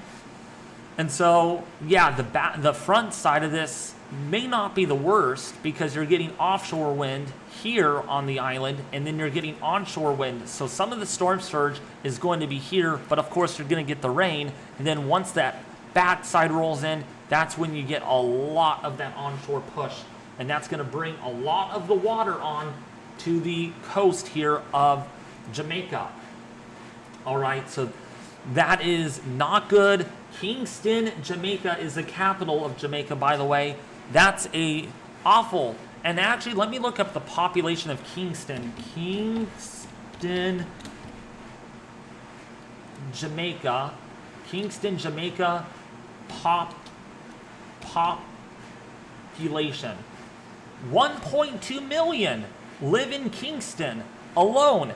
1.2 million people live in Kingston. So, yeah, this is a very densely populated area, and the fact that 1.2, 1.3 million people could have devastating impacts is jaw-dropping. That is just like, yeah. So, not a good situation. Really not a good situation, especially if you get that orographic effect briefly on some of the northern tips of those, that city limit. Could be really bad. It doesn't get really any worse than this. If this was a Cat 5, then it would be even more worse than it is if it's a Cat 3 or 4, but wow, very intense hurricane, intense impacts, and when we look at the rainfall with this, you can see right there that orographic, that orange, and if we actually go back a little bit, yeah, right here, you can see that little piece of mountainous terrain really amplifying. Now, just because it has orange colors here doesn't mean, oh, it's not that heavy at least, but, you know, this is a simulated radar reflectivity showing that, and then really once the Eyewall itself passes its way through on the H wharf, that's going to really add into more significant flooding. And then once this moves off of Jamaica, so the timeline, okay, the timeline of all of this will shape up Wednesday, late morning, early afternoon, especially probably Wednesday morning, I should say. Wednesday morning, all the way through probably Wednesday night into early Thursday morning. All right, so keep that in mind. That whole window is going to be dangerous. Evacuate if you can, follow your local officials, and take action if necessary to protect yourself and your property. Make sure you have documents ready. I don't like to scare you with all of this, but you need to save your health insurance. Make sure you have the paperwork to be you save that, your social security stuff, your documents and everything. You don't want to lose those in this storm at all, because it's more stress than it really is to get that back. You know, you have to go to agencies and get the paperwork filled out. You don't want that. So make sure you pack any documents that are very important. Any pictures of your family or people that you really love a lot, make sure you save those, all right? So here's a look now at the H wharf now for Thursday morning. Again, 36 to 48 hours out. We are looking at Grand Cayman here, possibly with a landfall with 100+ mile-an-hour winds potentially. So a Category 2, maybe a low-end Category 3 hurricane. And again, that too will bring a lot of devastating impacts because of that Eyewall. Look at that Eyewall moving right over Grand Cayman there. Not a good situation. And then once this gets into the Yucatan, the intensity becomes a little murky. On this run specifically, it shows 120 to 130 mile-an-hour winds potentially, which is a Category 3 to a Category 4. And then once this moves back over water, it could be a Category 1 hurricane potentially. And even look at this, even a strong tropical storm with 70 to 80 mile-an-hour winds potentially, and then look at it re-intensifies on the other side. So I'm afraid we're going to have to track this for another week potentially, another 5 to 7 days before it impacts the United States mainland or Mexico. Well, it's going to impact Mexico next after Jamaica, and then it could impact Mexico again over northeastern Mexico or southern Texas. So unfortunately, I do not have any good news tonight. Or this afternoon. It's looking pretty bad, and I really hope you take my advice seriously, especially you learn something with the orographic effects. Yeah, these areas right here, any villages right here that live on the western or eastern slopes, or northeastern slopes, that is, that upslope flow, man. Once it gets going, it's going to be packed. The rain is just going to come down, and what's going to end up happening when you get all that rain, it's going to start flowing down these little canyons. Like we got a little creek here that could really become a river temporarily, and then some of these cities over here could actually see some flooding. Port Antonio could really get impacted by that because of that upslope flow. But then once the backside comes through, then these areas here could get that upslope flow. That could be pretty significant too. So that's what we are really, really watching, and especially over here, over Kingston. That's 1.2 million people that live there. That's a pretty big situation. And even on the northern sides of this, we've got some population too that might get a lot of that heavy rainfall once the backside rolls through. That Eyewall and the orographic effects combined, yeah, it's not going to end very well for you all that live there. So here's a look at the halves B showing a similar situation. The eye actually moving onshore with what the NHC shows. And once again, that orographic effects are going to be pretty stupendously intense there. And that's going to lead to some of the flooding. More tighter inner core though with that eye wall, very intense, moving over that area. And those wind gusts, by the way, right on this model, you don't have the 18Z out yet, could exceed 160 miles an hour. 160 miles an hour onshore over Kingston. Simply Kingston could get demolished by this. And then this moves back over water near the Cayman Islands with those gusts over, say, 90 to 105 miles an hour. All right, any questions, folks? I'm going to have to end this because I have to get ready for work soon. I'm working at 3:30 today, but I need to eat some lunch before I head off. So any questions, folks? I want to thank you all for supporting this stream. We actually got this out to as much as 2,200 people at once. So thank you for spreading the word, folks. This really is important to a lot of you all, because when one person shares it, it goes out to 10 people, and then those 10 people share it, it just snowballs effect. So thank you all for sharing this, liking the stream. We're almost at 1,000 likes, and with 2,100 people watching, we could hit 1,000 likes very soon here. So smash that like button if you can. It really helps out a lot. Thanks for the great coverage. Yes, I do appreciate that, Annie. I try to do the best that I can at using my knowledge to my advantage, and that's what I have. And because of the topography here, those mountains there, and which are called the Blue Mountains, save the people in the Blue Mountains. So it looks like those are the Blue Mountains are going to get the most impacts. And I'm going to even hit the thumbs or the thumbs up button and the heart button several times. So there you go. So it looks like, yeah, this is definitely, that eye is really clouding up pretty quickly. So this is weakening as we speak, but how much weaker will it get, or could it re-intensify? We shall see before it impacts Jamaica.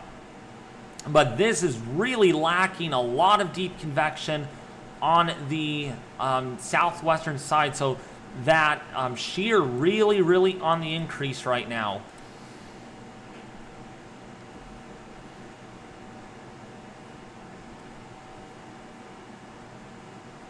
Boy, we are 50 likes away from 1,000. We are 50 likes away from 1,000.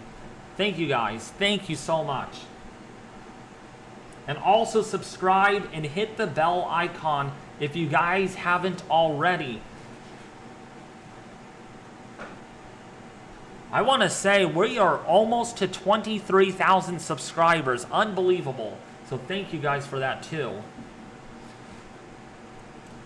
So we're going to be tracking this hurricane for a little bit longer. Not much, probably another 5 or so minutes. And then I'm going to have to say goodbye, and I should be back tomorrow with another live update. Probably we're going to track this live a little longer. If I can get to bed a little earlier tonight, which I hope so, because I won't be home until midnight, I'll probably wake up probably at about 8 or 9 in the morning, and we're going to go live on this for a few hours. Probably for about 2 or 3 hours, maybe 4 hours tomorrow. And actually, if we go to the model, the hurricane models, let's go to the H-Wharf. And I wanted to show you all this. So as this goes in,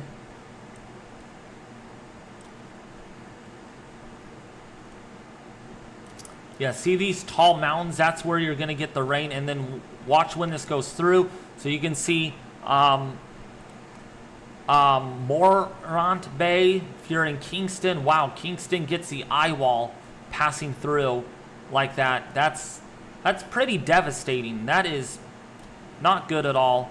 And then the 10-meter wind speed is also pretty significant.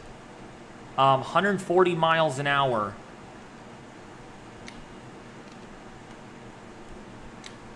Thank you, Ethan Madaris, for the $5 donation. I do appreciate that. I feel bad for the Caribbean, even though I'm streaming this from my country, Australia. You're streaming this. Awesome. You're streaming my stream. So who knows? I may have like 10,000 people watching. So, yeah. I'm, after all, a VIP over here. People say I'm very important, and I am very important because I give you guys the information. So this is going to be an issue once this gets onshore, potentially, with that center of circulation.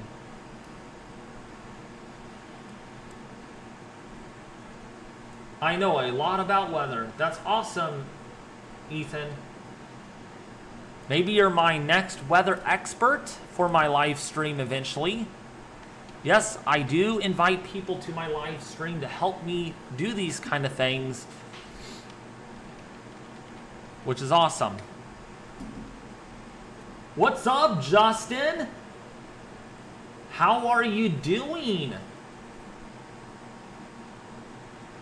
Hi, David. So, is it that there will be intense impact on the eastern side about the west side of the island? Is there anything to know about? So on this model, the western side is going to get some significant rain. That is for sure. There's no doubt about that. Okay, there is going to be impacts, but the biggest impacts, for one thing, will be from this upslope flow. Look at this. You can see all of this rain. There's mountains. You can see the mountains. And in fact, if I change my color scheme here on the map, let me see if I can do that. Let me see if I can use terrain.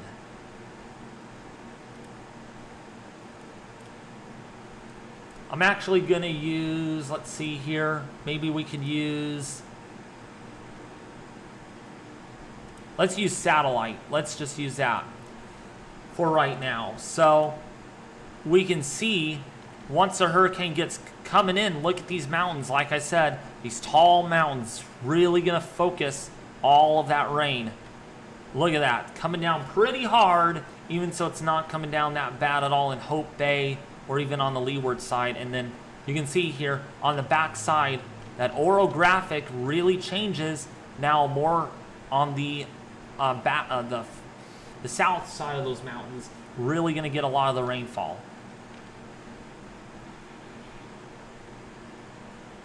Yeah, Blue Mountain Peaks. So these are the Blue Mountains. Well, they're not going to be so blue. They're going to be extra brown because of flooded waters, and extra green, too green perhaps, due to too much rainfall.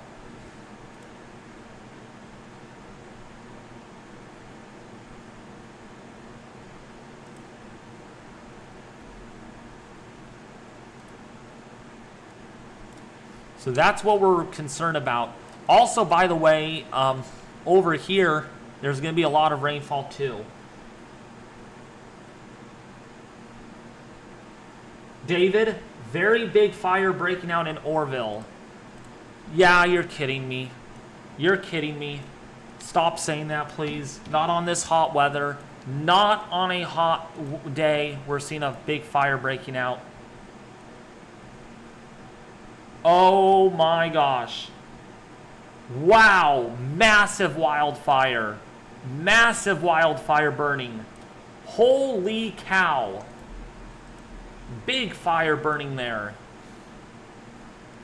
Taking my attention off of, trying to grab my attention off of the hurricane, huh?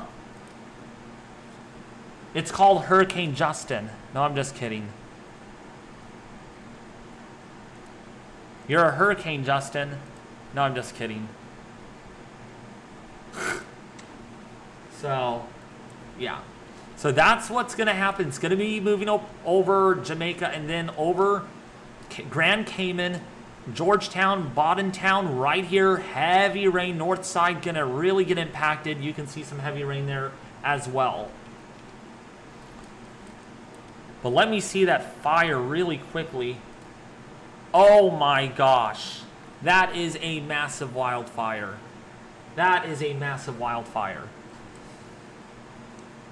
Oh, can't I? Yeah. Yeah. That's on a very hot day. Temperatures up there are about 105 degrees right now. And we're seeing that. So it's only going to get hotter the next several days.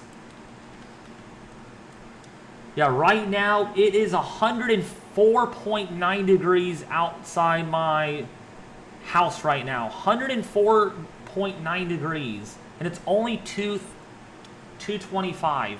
So it's probably going to end up being about 108 or 109 today.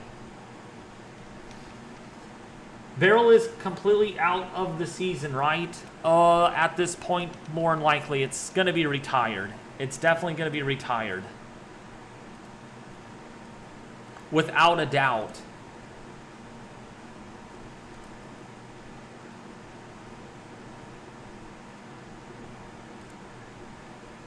Gosh, in some cities like Stockton, it's 108 degrees right now.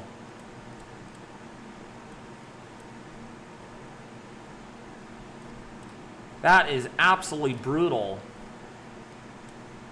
And where that fire is burning actually in Orville, temperatures are 106 degrees right now. And humidity there is down to 10%. So, air there is very dry. All right, folks. Before I end it, I'm going to show you guys the satellite one last time here, and you can see what it looks like. But I will be live tomorrow. A good turnout in today's live stream, so we will be live again tomorrow on this. Probably around 10 or 11 in the morning. I can't guarantee. Okay, right around 10 or 11 in the morning, I will be live on this storm yet again, because tomorrow it's going to be over Jamaica. It's going to be impacting Jamaica directly. Hopefully I can get it on live before the actual system moves over land, if it does. So let's actually look at the timing. So this would be 11 in the morning. So if I can get my live stream going earlier, if we can get it going, we can get it right before landfall. No radar data for that, though. That's the problem. Actually, we would have it from windy.com. Yeah, we would. So that would be some good news. So we would be able to give you some radar data as it comes in. But it looks like it's going to be moving onshore right around 11 in the morning is where I think, what I think is going to happen.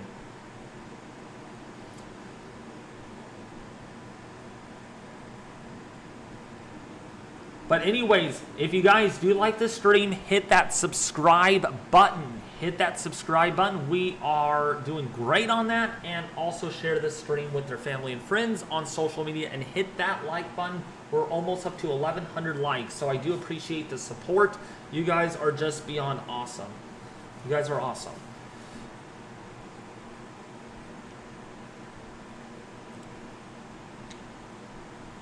When do you think it's going to hit Jamaica?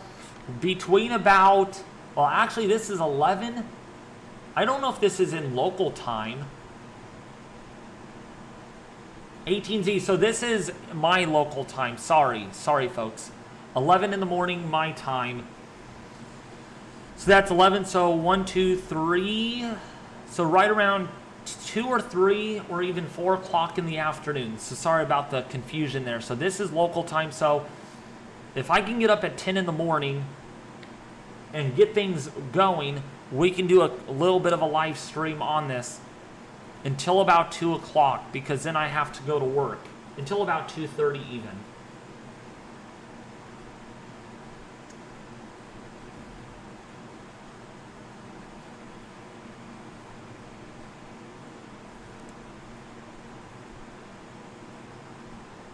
So, wow, so it's not far away from going back to Category 5. Mia, yes, or Maya.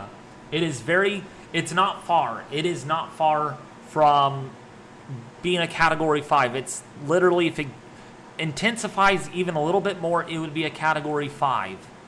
But it's a Category 4 with 155 mile an hour winds. 155. So, yeah. Look at infrared again, please. All right, let's look at infrared. So this is what the infrared is showing, and yes, that eye really has cooled off, not even defined as it was earlier. So that eye continues to cool, but the cloud tops remain really, really cold as well.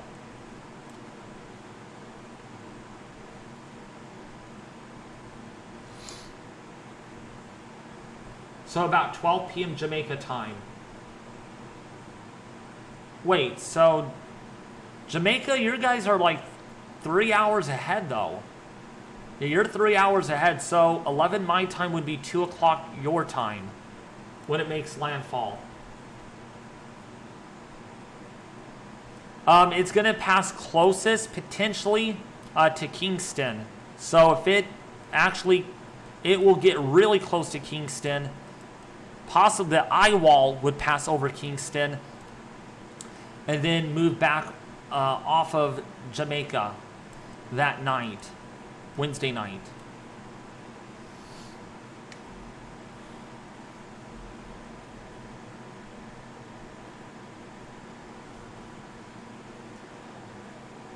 All right, so I'm going to head off, folks. I do appreciate your guys' time that you take out of your day to watch this stream.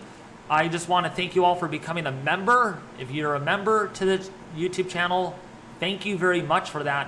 We will bring you, I'm going to have to start doing something. I'm going to look into doing something special for the members. I have not figured that out yet, just now. Maybe a flight simulator flight, or maybe a recon mission into one of these hurricanes later in the season.